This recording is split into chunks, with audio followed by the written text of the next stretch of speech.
Monsieur Ballard, vous avez été questionné sur le traitement inhumain des enfants qui font l'objet d'un trafic transfrontalier. Un traitement inhumain, malheureusement, comme cela a été allégué à l'encontre de notre propre gouvernement. Parlez-moi du type de conditions inhumaines que vous avez observées de la part de ceux qui ont été impliqués dans le trafic sexuel d'enfants. Sont-ils soumis à des traitements inhumains? Absolument. C'est le pire scénario que vous puissiez imaginer. C'est ce qu'ils ont vécu. Le New York Times, en fait, comme l'a souligné le sénateur Harris, le New York Times en a parlé juste cette semaine, d'une centaine de cas différents de femmes et d'enfants qui ont été amenés par les cartels. Au début, pour les faire passer en contrebande. Mais rappelez-vous que le cartel est aux commandes, et ils peuvent changer d'avis et dire « Maintenant, c'est un trafic.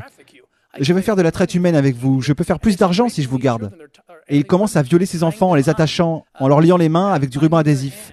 Le New York Times a rapporté ça cette semaine. Ils payent avec leur corps. Ils payent avec leur corps, exactement. Et ensuite, ils finissent dans nos grandes villes. Il y a eu des poursuites très concluantes, juste cette année en matière de condamnation. À Atlanta, à New York, ces cartels mexicains de trafic d'êtres humains qui prennent des enfants comme Liliana et les vendent à Atlanta, à New York, à Phoenix, à Los Angeles, les vendent là où ils sont violés 20, 30 000 fois, vous savez, sur une période de 5 ans, 6 ans. Donc ces enfants sont séparés de leurs parents. Oui, ils le sont. Ces enfants sont soumis à des conditions de vie confinées, inconfortables et horribles. Absolument. Ces enfants sont soumis à des températures froides. Oui, ces enfants sont soumis à toutes les horreurs imaginables connues de l'humanité.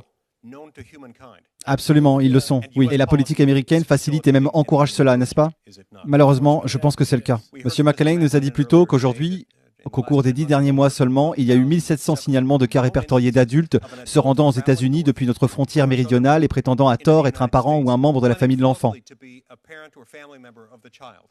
Oui, estimez-vous qu'il s'agit là d'un chiffre très bas par rapport aux chiffres réels? Oh non, je pense que c'est le bas de l'échelle, c'est sûr. Au cours des 2 dernières années, le nombre d'adultes qui viennent avec des enfants qui ne sont pas